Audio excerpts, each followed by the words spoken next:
cerita panjang ayat panjang selamatkan mereka sinajeran pantai.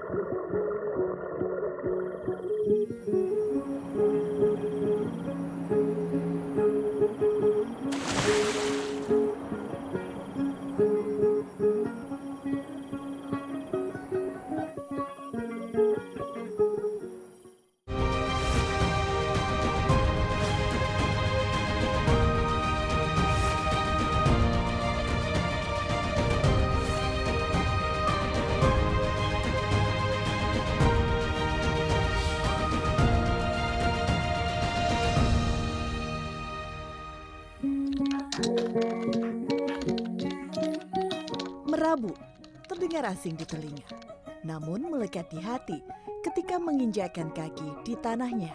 Mengeksplorasi bumi Merabu yang terletak di Kecamatan Kelai, Kabupaten Berau, butuh perjuangan dengan perjalanan darat, udara, dan sungai.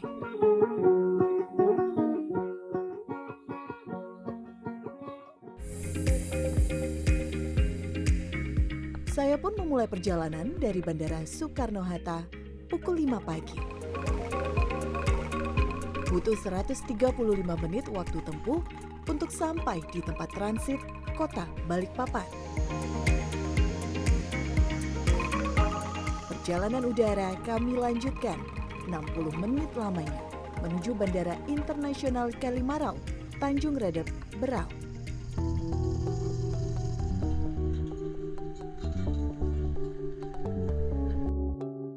Dari Tanjung Redep, perjalanan darat kami tempuh 3 jam dan memotong jalan dengan menyeberang Sungai Lesan. Ya, sekarang kita udah sampai di Muara Lesan. Ini kita motong jalan karena kalau lewat jalan poros sana itu bisa lebih lama 2 jam. Kita motong lewat sungai jadi lebih dekat.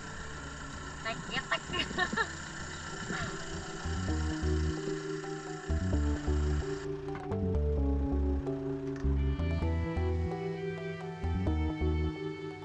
Sungai Lesan merupakan anak dari Sungai Kelai.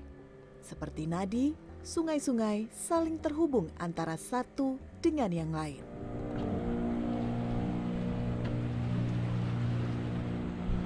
Ya memang ini salah satu keunikan geografis dari Pulau Kalimantan ya, yaitu banyaknya sungai-sungai.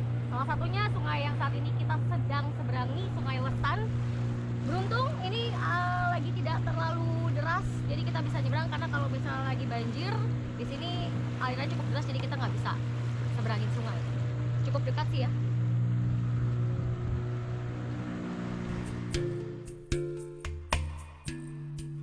Setelah 1 jam kembali menempuh perjalanan darat, saya sampai di Desa Merabu. Disinilah perjalanan ekowisata saya dimulai bersama wisatawan lain yang tergabung di trip bersama Sebumi.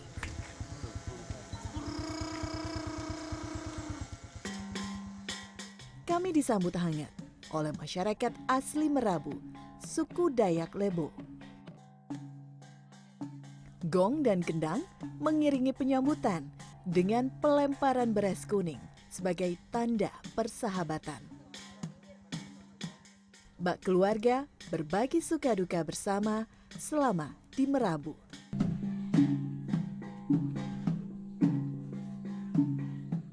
Tarian penyambutan remit bunga dilakukan dengan gemulai. Gerakannya seperti menghempas daun, yang berarti ajakan untuk berkelana di tanah ini. Lembut seperti sayap-sayap lebah, menyimbolkan kepribadian suku Dayak Lebo.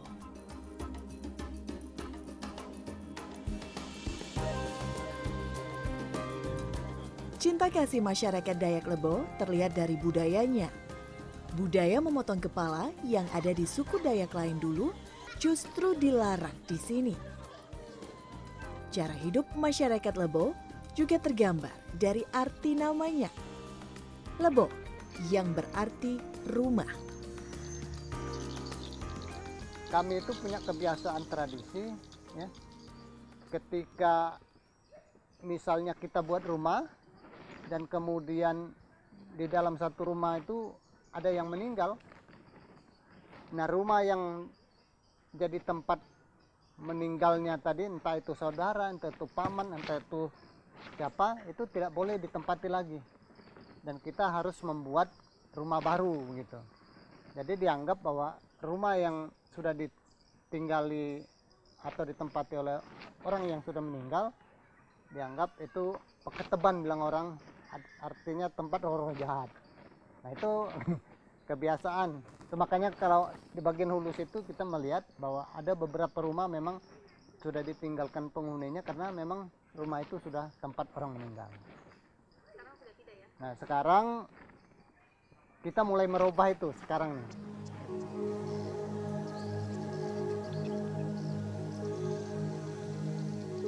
Nenek moyang suku Dayak Lebo sejak dulu hidup dari hasil alam lewat meramu dan memburu.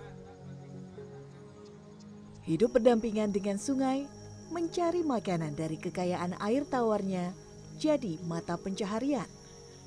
Kami pun menyusuri Sungai Lesan untuk menjaring ikan. Numpak lancang pemilih sebuda, kita ke kemah nyala nekap ikan.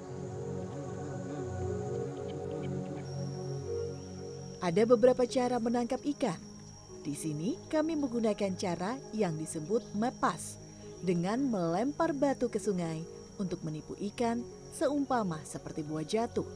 Kemudian barulah jaring dilemparkan. Setelah beberapa kali percobaan, kami mendapatkan 4 ikan.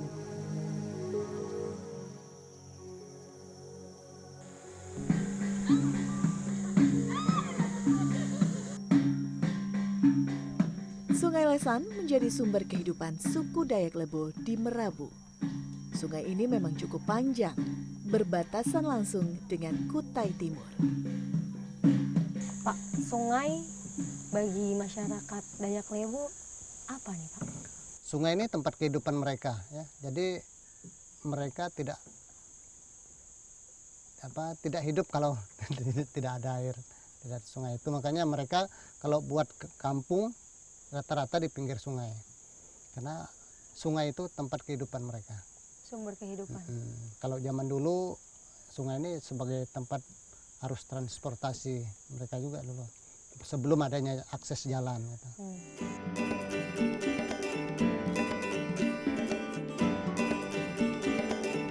Tak hanya sumber kehidupan, sungai juga salah satu sumber kebahagiaan masyarakat.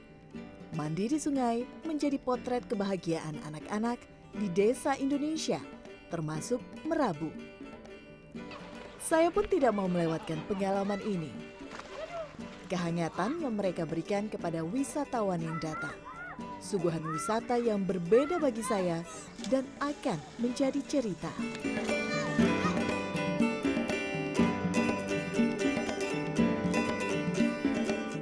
Merabu menyimpan sejuta potensi, baik budaya, masyarakatnya, hingga petualangan wisata. Keunikan geografisnya akan membawa perjalanan ekowisata saya lebih jauh.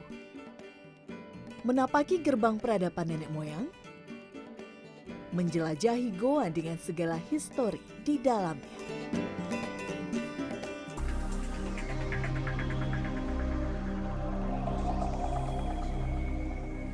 Serius deh beneran. Pegangan rotan. Karena mereka menyimpan air ya kan.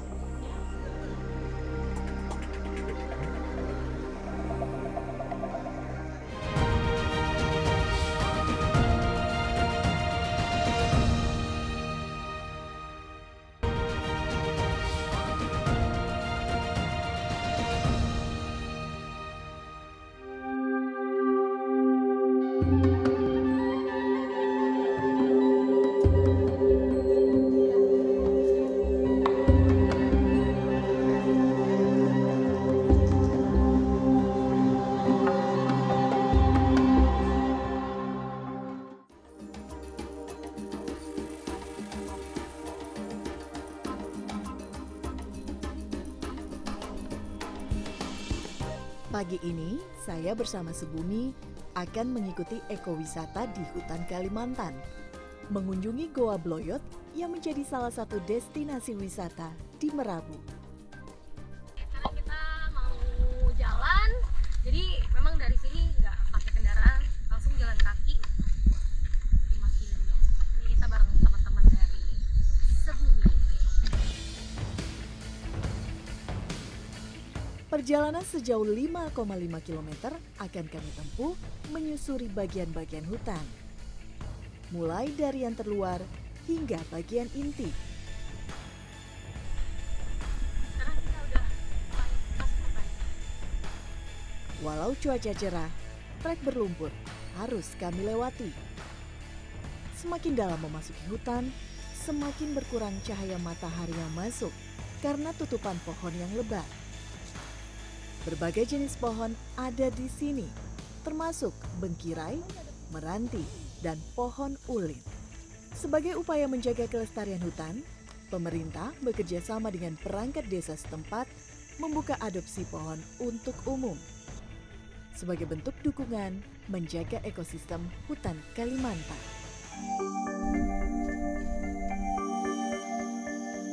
Sepanjang perjalanan, kami mengenal hutan Kalimantan lebih dalam. Sesuai konsep ekowisata, perjalanan kami dilakukan dengan berbasis pelestarian alam dan mendukung ekonomi warga setempat dalam mengelola wisata. Mengeksplorasi hutan kami lakukan, namun tetap meminimalisasi sampah dengan membawa tempat minum dan kantong sampah selama perjalanan. Setelah 2,5 jam berjalan kaki, akhirnya kami sampai. Akhirnya sampai juga. Ini salah satu cagar budaya Goa Bloyot. Di dalamnya ada gambar-gambar bersejarah. Tapi kita dilarang menyentuh atau bahkan mencoret-coret. Helm dan senter menjadi perlengkapan penting yang harus dikenakan. Goa Bloyot berada di kawasan Karts Sangkulirang, Mangkalihat dan ditetapkan menjadi cagar budaya pada tahun 2010. Untuk memasukinya, kita harus mendaki dengan medan yang sempit.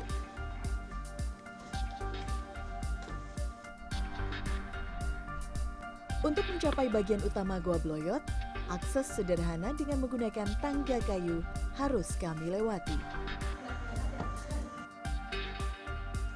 Pun memanjat tangga kayu lain dengan pemandangan jurang di sekeliling.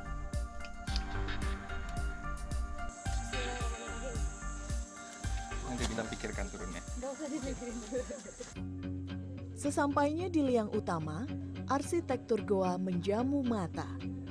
Liang goa ini menjadi rumah para kelelawar dan juga manusia purba. 6 hingga 4.000 tahun lalu, manusia purba tinggal di goa ini, meninggalkan jejak peradaban berupa lukisan-lukisan di dinding goa. Lukisan tangan nampak jelas di beberapa bagian dinding goa, baik di bagian bawah hingga atas yang rasanya sulit untuk dijangkau. Goa Bloyot menjadi surga bagi para peneliti sejarah dan menghasilkan temuan-temuan sejarah yang menarik untuk digali. Salah satu hal yang dituju di Goa Bloyot ini adalah bukti sejarah, jejak kehidupan manusia purba yang menurut riset sudah ada dari tahun 4000 sampai 6000 ya Mas ya? Iya, Ini saya 4000 ada sampai gambar 6000 tangan, tahun ada yang gambar lainnya juga. Boleh dijelasin ini di sini ada gambar apa aja dan pemaknaannya ada? Jadi di sini itu ada 157 gambar menurut penelitian, dan pola-polanya itu ada beberapa pola. Yang pertama pola tangan polos gitu, lalu ada juga pola tangan yang bertatu atau bermotif, lalu ada juga pola hewan-hewan dan ada juga figur-figur manusia gitu purba. Nah, pemaknaannya sendiri itu dari hewan-hewan, lalu tanaman-tanaman dan gambar-gambar yang ada di sini itu memang jejak kehidupan dari para manusia purba. Mereka bisa jadi memburu hewan-hewan tersebut, lalu sering berinteraksi, bertemu di hutan, seperti itu. Selain Goa Bloyot, Karts Sangkulirang Mangkalihat Merabu juga menawarkan pengalaman berkelana berbeda di goa lainnya, yaitu Goa Sedepan Bu. Di hari berbeda, kami bersama kembali menyusuri hutan untuk mengunjungi Goa Sedepan Bu. Tidak sejauh Goa Bloyot, jarak 2,3 km kami tempuh namun dengan trek yang menanjak. Kembali berjalan kaki menyusuri hutan dan menyeberangi sungai kecil dengan pohon tumbang sebagai jembatan.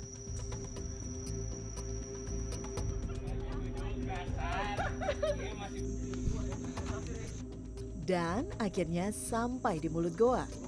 Tidak banyak informasi yang bisa didapat di internet terkait Goa Sedepan-bu.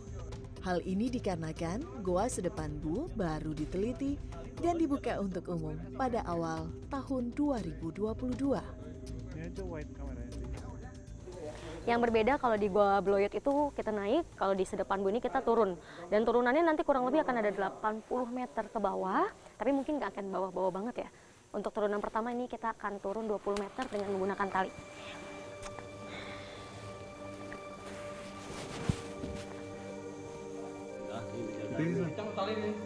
Wow, agak licin ya, jadi harus benar-benar pelan-pelan dan dengan pencahayaan yang cukup minim. Goa Sedepan-bu terbagi menjadi 3 zona, yaitu zona terang, zona peralihan, dan zona gelap abadi. Di zona terang ini, mata kami disuguhkan keindahan stalaktit dan stalagmit. Mengetahui proses pembentukannya membuat kami semakin takjub akan goa ini.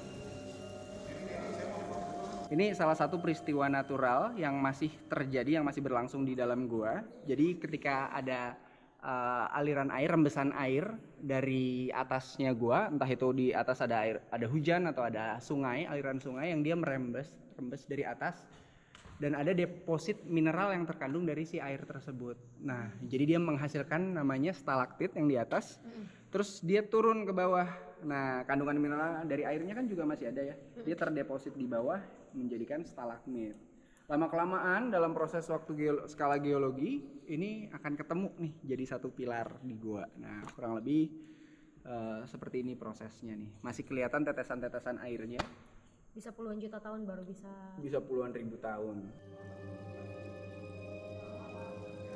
Goa Sedepan-bu menjadi rumah bagi beragam hewan, mulai dari kelelawar, burung walet, laba-laba, serangga, hingga ular yang menyapa di dinding goa. Kami juga mendapati hewan yang paling ditakuti oleh masyarakat Merabu dan biasa disebut kesan pesan. Hewan ini merupakan jenis arthropoda.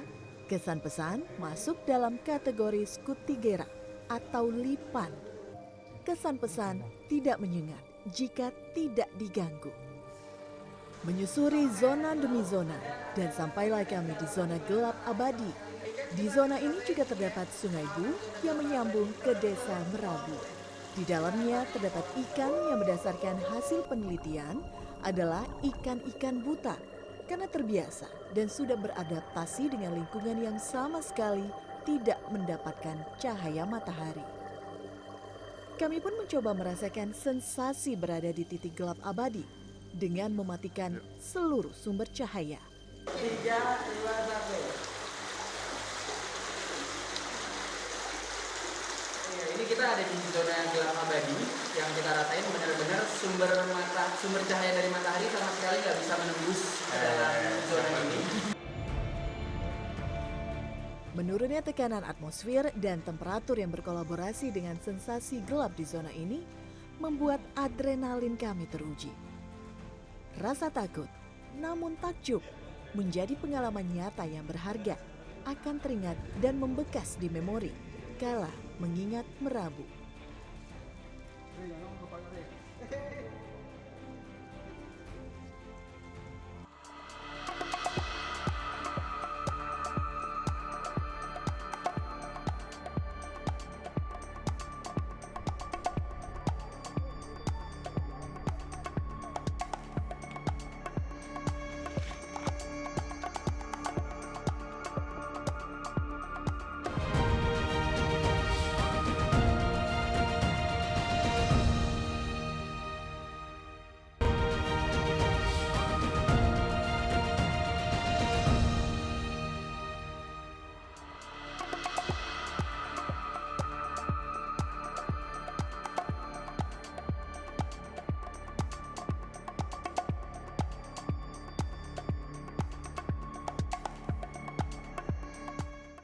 Melihat keindahan kawasan Karts Sangkulirang dari dalam sudah, waktunya melihat kemegahannya dari sudut lebih luas.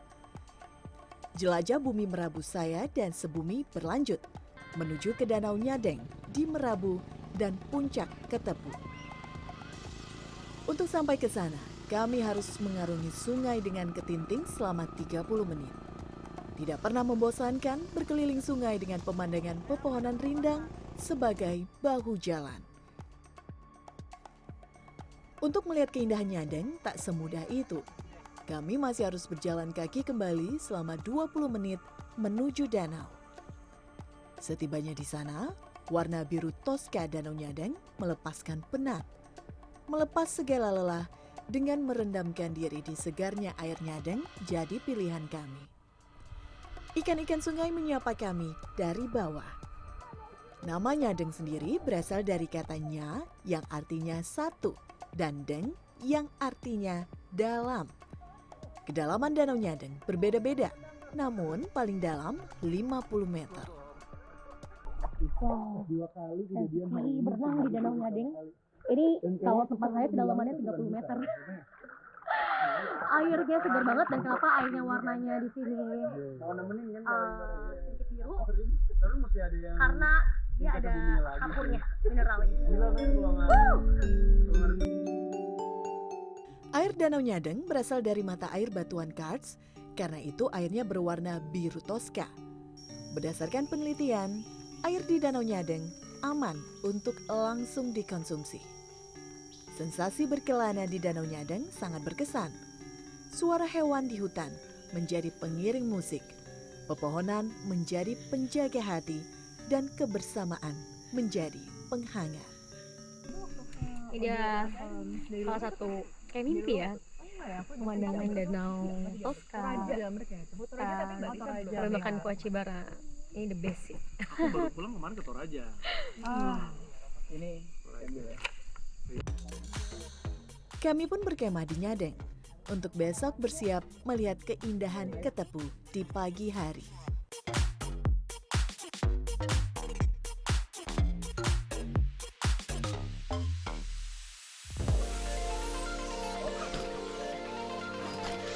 Morning. Sekarang kita mau siap-siap mau ke Puncak Ketepu buat lihat sunrise pagi ini. Persiapan fisik, mental, dan peralatan mendaki sudah siap. Waktunya kita mendaki. Perjalanan kali ini berbeda dari yang sebelumnya. Medan yang harus dilewati dengan hati-hati karena minimnya cahaya di waktu gelap dan menanjak dengan kemiringan 40 hingga 70 derajat. Jadi untuk ke Puncak Ketepu itu kita 1 jam jalan, tapi yang berbeda jalannya nggak lurus. Naik terus sampai 400 meter ya Mas ya? Yes. 400 meter. Tapi kayaknya bakal kebayar sama keindahannya sih. Semangat. Saat mendaki, kami harus mengatur nafas dan memastikan diri agar tidak dehidrasi karena kurang minum atau banyaknya keringat yang dikeluarkan. Batu dan tanah menjadi penyangga kaki. Pepohonan menjadi tiang pegangan. Semakin tinggi, menghitung langkah 40 kali dan beristirahat 20 detik kami lakukan agar tetap berkonsentrasi. Gile. Ini belum sampai lagi, baru sampai tempat peristirahatan. Belum mulai terang sih, tapi tetap bakalan bagus harusnya pemandangannya. Gak bisa ngomong. Untuk sampai di sana, kami juga harus sedikit melewati goa.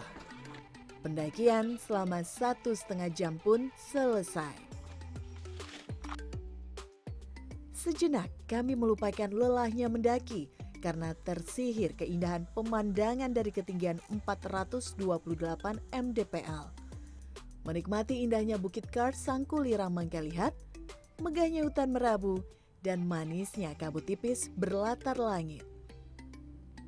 Karst Sangkulirang Mangkalihat merupakan barisan Bukit Karst yang membentang dari Kabupaten Kutai Timur hingga Berau. Goa Bloyot dan Goa Sedepan Bu hanyalah 2 gua dari ratusan gua yang ada di Kars Sangkulirang. Keberadaannya memiliki peranan yang sangat penting dalam kelangsungan hidup manusia dan makhluk di dalamnya. Mas, selain indah, Kars Sangkulirang ini punya fungsi apa untuk ekosistem? Yang pertama memang dia sebagai penjaga keseimbangan ekosistem ya. Fungsinya dia memang sebagai tandon air raksasa. Kenapa? Karena memang Bukit Kars ini kan dia poros dan permeable ya. Jadi dia bisa perannya sebagai peran penting siklus hidrologi, dari siklusnya dari hujan turun, habis itu membasahi si Bukit Kars, turun ke bawah, Bukit Karsnya sebagai filtrasi, dan dia pelan-pelan gitu ngerembesnya gitu. Dan dia bisa dalam waktu lama menyimpan air. Membumi di Tanah Merabu, rasanya tak ada kata cukup.